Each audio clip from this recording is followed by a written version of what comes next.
teams that are in the game. We have the rematch of the game of the century, which was such a dud.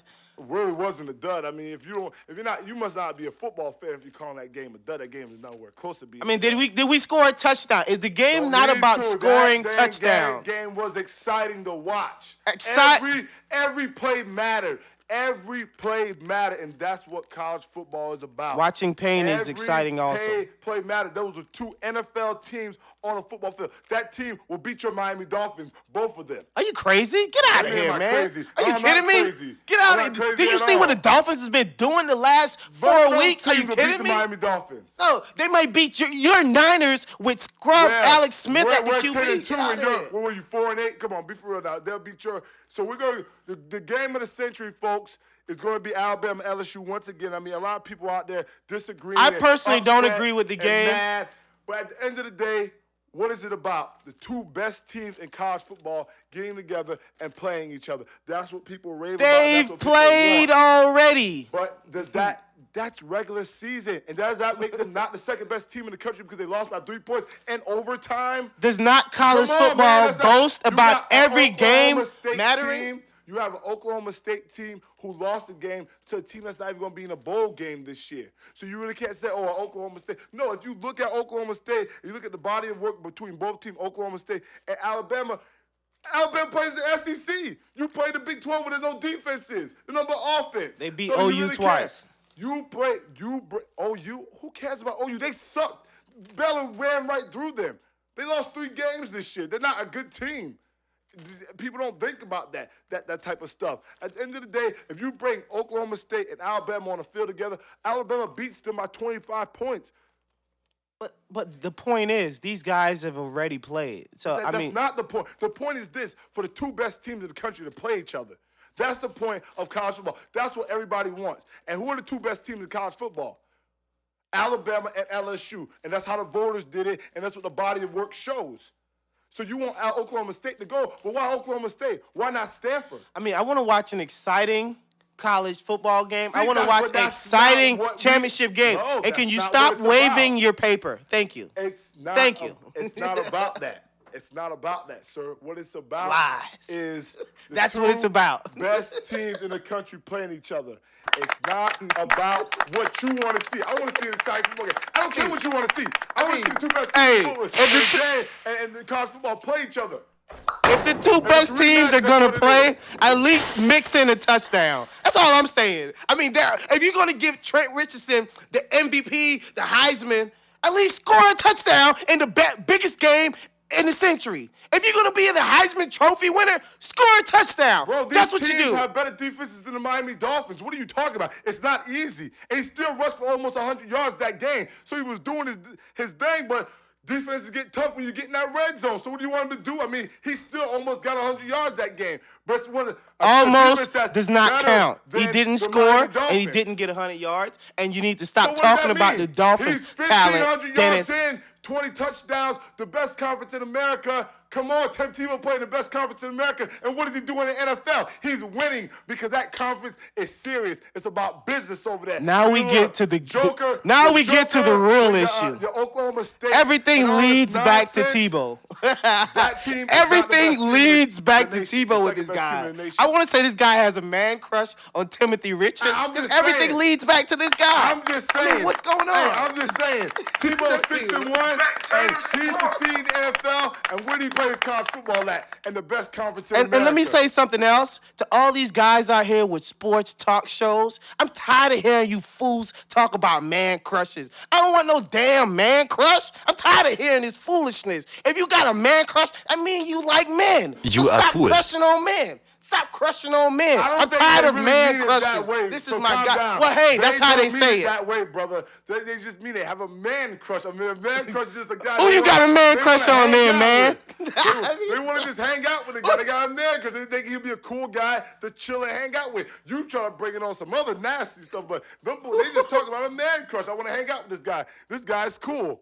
That's what a man crush is. I got a man crush. Hey, I don't have any, but those folks do. All I'm saying is, why you want to hang out with a man that you don't know? You only see this man from afar. He thinks he's a cool guy. How you know he's cool? Just from what you see? Yes, You don't that's even know why. this man. I think he's a cool guy. I mean, That's like me. I walk down the street, I see a hot woman. I'm like, damn, boy, I want to hang out with her. She seem real cool. okay, people, but this guy here, like I said, he has a problem with man crushes. But I me, certainly do. on the other So hand, if you got a I problem about it, understand the spectator man sport. crush. I understand the man crush, and I don't have a problem with the man crush. I just don't have any man crushes myself. So, I mean, come on, lay off the man crushes now. All right, folks, if you got a problem with the man crush, please send us an email at spectatorsport@hOLLANDjUNGLE.com. We'd love to hear what you got to say about man crushes and things like that. Because you know what? I'm tired of hearing all this hyperbole from ESPN and all these fool.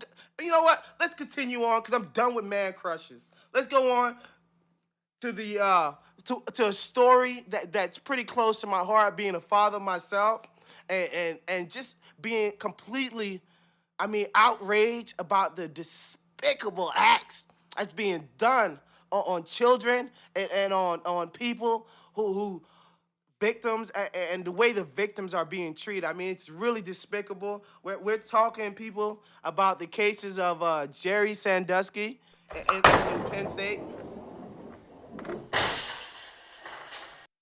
We're also talking about the sexual abuser of Theo Fleury. If you guys don't know, Theo Fleury was a NHL skatesman, however you want to call it, Yeah, a hockey player, and he played for the Avalanche. And this guy, when he was a young kid, like at the age of 13, he had a coach. You know, it's these guys. You're coach guy. Coach pedophile guy. You take the people's kids That's not and funny, you people. try I'm to sorry. act.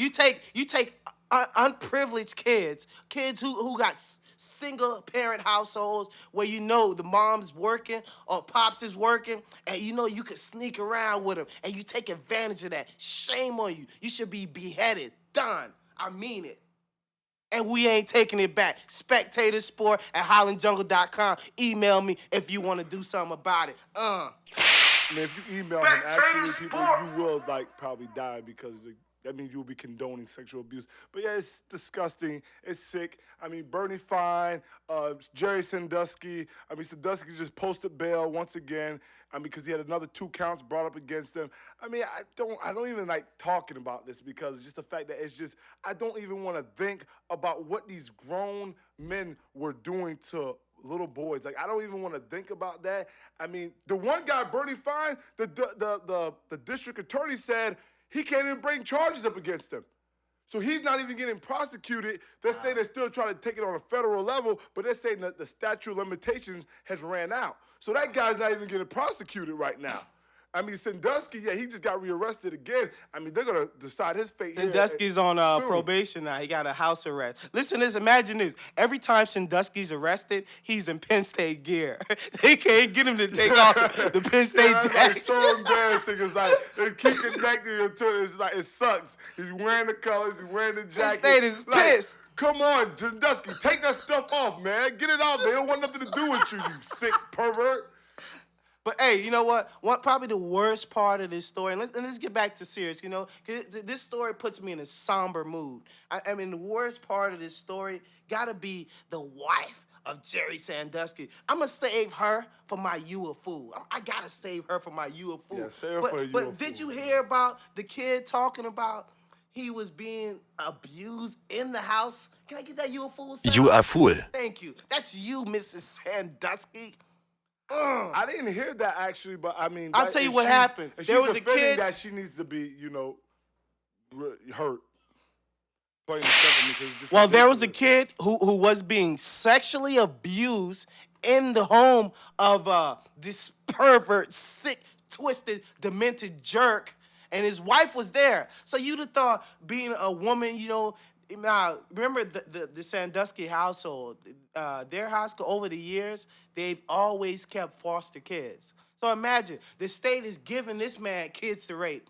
Come on, are you kidding me? Come on, man. That's And then on top disgusting. of it, he's in the household performing this act, and the kid is screaming out for the wife to come in and stop it, man. I mean, come on. What, I don't even want to think what he was doing to the kid. Got this man screaming out his, come on, man. What the scary thing about everything about this whole situation is this. How are they going to prove that these kids are actually sexually molested, though? That's the scary Rape thing kit. You about got it. to take a rape kit. I mean, these are grown men now. But you could, oh, yeah, you're These rape are kit. grown men now. How are they going to literally prove back 5 or 10 or 20 years ago, whenever he was doing this stuff, how are they going to prove now that he actually did these acts? I mean, So that's a lot the of the scary evidence thing is going to be about this whole thing. circumstantial, but a lot of it's going to be, Josh. And he's going to have, trust me, a top flight attorney. And I mean, it's kind of scary. And that's the same thing happened with Bernie Fine. That's why they do those charges out. And they already said it publicly. They don't have enough. They're not going to have enough evidence at the end of the day. It's not like they got recent cases. These are people who come in after they've been molested 8, 10, 9 years ago. So it's like the scary thing about this people, we keep talking about how, you want him to be punished and blah, blah, blah. But at the end of the day, how are they going to convict them? That's what people need to start worrying about. That's what the district attorney need to be worrying about. That's his job. Trust me, my they job are is to be worrying worried about about it. if I see that sucker in the streets, I'm gonna go get him. That's what I'm worrying about. The DA need to worry about convicting him, because you know what? In the court of public opinion, in SpectatorSport, you guilty, sucker. And if you touch a kid again, if I know it and I see you, I'm coming to get you. I could take a charge for that one. I mean, he already admitted to taking a shower with boys. I think that How should you be gonna take enough. child with boys, man? I Come think on. that should be enough to at least throw him in there for 10 years. I mean, come on. Unbelievable. I mean, I just gotta go throw up, folks. Give me a second. SpectatorSport. Unbelievable. This freaking guy, man. This guy got my blood boiling. My temperature's getting up. I'm sweating in the studio. I can't even focus on my work because it's sick, demented people like this why guy. I like to talk about I don't even want to talk about it. Let's talk about something else that's really crazy. I mean, a few years back, what is that? The whole 4 years ago. 4 years ago, the campus of Virginia Tech, one of the worst acts ever committed. This guy goes out and kill about 30 people. 33 people. 33 people were killed. Unbelievable. It's just so terrible to think, man. You send your kids off to school. You're trying to do the right thing by this particular society. You send them to school so they can make a better life for you and your family. And you and somebody else can just take your kid's life away. And another situation actually happened this week, actually yesterday, at Virginia Tech. A man, I guess it was a particular traffic stop. Yeah. Dude pulled out on the cop. 1, 2, cop's dead. The guy runs off, changes his clothes, and then kills himself. Come on, man. I know we all talk about police and police brutality and all the things that the cops do. And being a fly myself, y'all know what a fly is. Being a brother myself, I don't like the cops. But still, man, that man got a family. You can't just go out killing people like that, man. I can't condone that type of behavior. Come on, man. Kill yourself, man. Just kill yourself. The thing about this, I don't even know if they're even going to find out why this even happened. It was a traffic stop, and then he just shoots the guy. It's like, you don't even know what this was even Exactly. like. You What never know motivated the this real. man just to kill? Like, what the heck was he going through? They haven't really even released anything as far as the suspect goes. They haven't released anything about him. So you just don't think is that he shot the dude on a routine traffic stop. So no one knows why he shot him, or they don't have a reason. They just don't know. So it's just like sad, and it's on the anniversary, I believe, of the whole the shooting at Virginia Tech those 4 years ago. So it's like crazy. That campus was going mad. It wasn't that many kids on campus, but and there was not classes being taken at the time because people are studying for exams right now. So that was a positive thing. And the authorities did inform the student body this time around, as opposed to last time. They left people in the blind, and you got 33 people killed by you trying to do your thing. And you know what? But at least we're learning. But it's just terrible to think that this is the type of society we live in. Man, I gotta go get strapped up. I'm not even in East LA. Speaking of LA. But hey, it's all good. You know what? Let's talk about something else. SpectatorSport is not a show where we like to be down and talk about such We like to keep it up-tempo, upbeat, talk about things that are funny, interesting, trying to be provocative, But let's go ahead and go to halftime. Thank you, folks. SpectatorSport. Directo en vivo de la selva holandesa. Baja la calera, baja la calera, baja.